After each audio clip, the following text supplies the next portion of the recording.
हरियाणा के उच्चतर शिक्षा मंत्री मूलचंद शर्मा ने नई शिक्षा नीति 2020 को लेकर समीक्षा बैठक की है, जिसमें उन्होंने कहा है कि मुख्य उद्देश्य भारत को एक वैश्विक ज्ञान महाशक्ति बनाना है। प्रदेश के मुख्यमंत्री मनोहर लाल का लक्ष्य इस नीति को 2025 तक लागू करने का है। देखिए एक रिपोर्ट।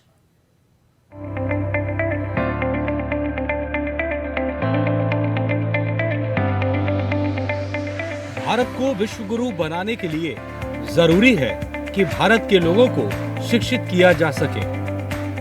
गुणवत्ता वाली शिक्षा भारत के युवाओं को दी जाए।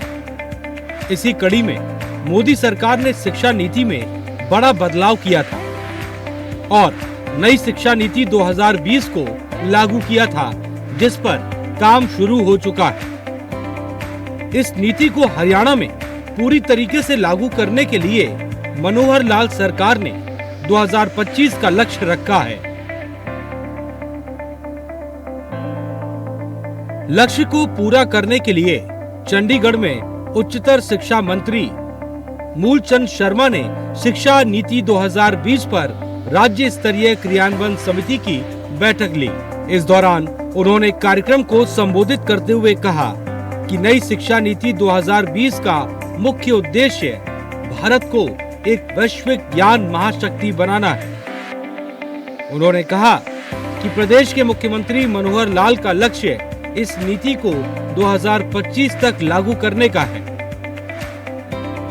आज भारत 21वीं सदी की जरूरतों के मुताबिक नई व्यवस्थाएं बना रहा है और राष्ट्रीय शिक्षा नीति 2020 पहुंच, समानता, गुणवत्ता, सामर्थ्य और जवाबदेही के 5 आधार स्तंभों को ध्यान में रखकर बनाई गई है। राष्ट्रीय शिक्षा नीति एक समावेशी और प्रेरक नीति है, जिसका उद्देश्य भारत में शिक्षा प्रणाली का सुधार और परिवर्तन करना है।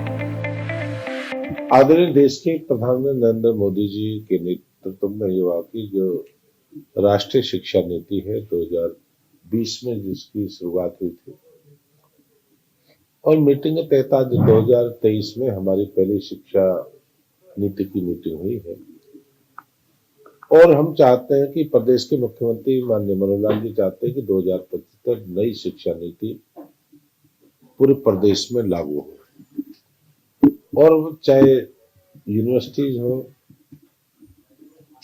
चाहे कॉलेज हो, चाहे एडेड कॉलेज हो, चाहे सेल्फ फाइनेंस कॉलेज हो, हम नई शिक्षा नीति को 2025 तक पूरी तरह लागू करना चाहते हैं पूरे प्रदेश में।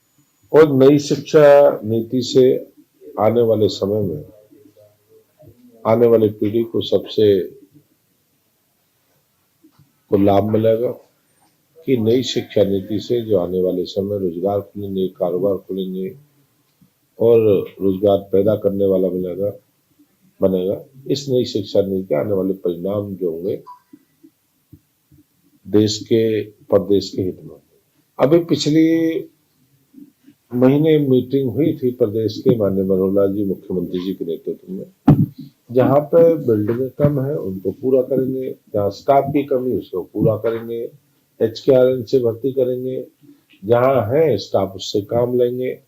भी मेरा ये कहना है कि जहां जितना बिल्डिंग है, स्टाफ है, उस सब संसाधनों में हमें इस नीति को लागू करना है और जो नीति पूरे देश के लिए प्रधानमंत्री दिए तो प्रदेश के मुख्यमंत्री मनोहर लाल जी ने उसको 2025 का लक्ष्य रखा है और देश का लक्ष्य 2030 का है। हम जल्दी इसको पूरा करने का प्रयास करें। उच्च शिक्षा मंत्री ने आगे कहा कि नई नीति रोजगार क्षमता से उद्यमिता की ओर बदलाव को दर्शाती है और ये नौकरी चाहने वालों के बजाय नौकरी पैदा करने वालों को आगे बढ़ाने का प्रयास करती है। उन्होंने कहा कि प्रधानमंत्री नरेंद्र मोदी ने नई राष्ट्रीय शिक्षा नीति 2020 को दिशा देने का कार्य किया था। मुख्यमंत्री मनोहर लाल ने राष्ट्रीय शिक्षा नीति की महत्वता को समझते हुए इस नीति को साल 2030 की बजाय साल 2025 तक ही पूरे प्रदेश में लागू करने का लक्ष्य रखा है।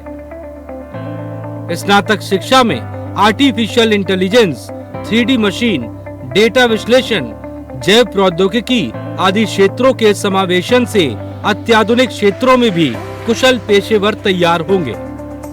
और युवाओं को रोजगार क्षमता में बढ़ोतरी होगी।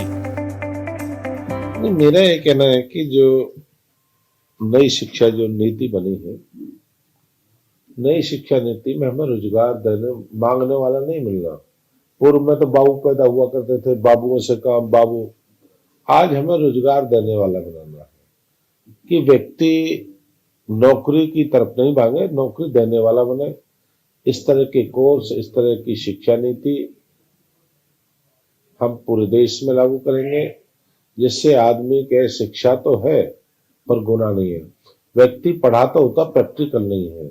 हम प्रैक्टिकल के साथ साथ कोई शिक्षा देंगे, प्रैक्टिकल भी साथ साथ करेंगे, चाहे एग्रीकल्चर की बात करें, चाहे इंडस्ट्रीज की बात करें या दूसरे क्षेत्रों की बात करें, हम प्रैक्टिकल उस पर उतारेंगे। और प्रैक्टिकल की बात कि आदमी कोई लकड़ी का काम करना चाहता है, कोई आदमी उद्योग लगाना चाहता है, कोई आदमी इलेक्ट्रीशियन बनना चाहता है। हर क्षेत्र में जब प्रैक्टिकल आदमी काम करता है तो उसकी वेतन में अपने काम। मूलचंद शर्मा ने कहा कि प्रदेश में नई शिक्षा नीति 2020 को 30 अगस्त 2021 से लागू करने की शुरुआत की गई थी। इसका एक लक्ष्य साल 2030 तक उच्चतर शिक्षा में लड़कियों का सकल नामांकन अनुपात 50% से ज्यादा करना है। इस दिशा में भी हरियाणा प्रदेश काफी आगे है। हमारे यहाँ लड़कियों का सकल नामांकन अनुपात 32% है। हम 2030 से बहुत पहले ही 50% के लक्ष्य को पूरा कर लेंगे। उन्होंने कहा कि भारतीय शिक्षा प्रणाली में बदलाव के लिए जिस नई राष्ट्रीय शिक्षा नीति 2020 को मंजूरी दी है, अगर उसका क्रियान्वयन सफल तरीके से होता है तो ये नई प्रणाली भारत को विश्व के अग्रणी देशों के समकक्ष ले जाएगी। उन्होंने कहा कि यदि आप नई शिक्षा नीति को प्रभावशाली ढंग से लागू करेंगे तो भारत पुनः विश्व गुरु कहलाएगा। अब बिल्कुल उसका लाएंगे कि जो शिक्षा में जो रखा है, जो शिक्षा में जो शिक्षा का दुरुपयोग ना हो, और शिक्षा के जैसे मान लो उसमें रखा हमने भी कोई प्राइवेट संस्था को कोताही बरता है, कोई कानून की हरियाणा सरकार के केंद्र की पालना नहीं करता, उसका एक बिल भी लाएंगे जिससे क्या है कि उस पर 10 से लेकर 1 करोड़ तक की पेनल्टी का उसमें प्रावधान रखा है। क्यों कोई एडमिशन नहीं दे पाता, कोई दुरुपयोग होता है, तो इस तरह का रोकने का काम। बहरहाल मनोहर लाल सरकार ने नई शिक्षा नीति को लागू करने की दिशा में कदम बढ़ा दिया है, जिससे जल्द ही हरियाणा के धरातल पर ये नीति देखने को मिलेगी, जिसका फायदा सीधे सीधे प्रदेश के युवाओं को मिलेगा और भारत विश्व गुरु बनेगा। Bureau report, India voice.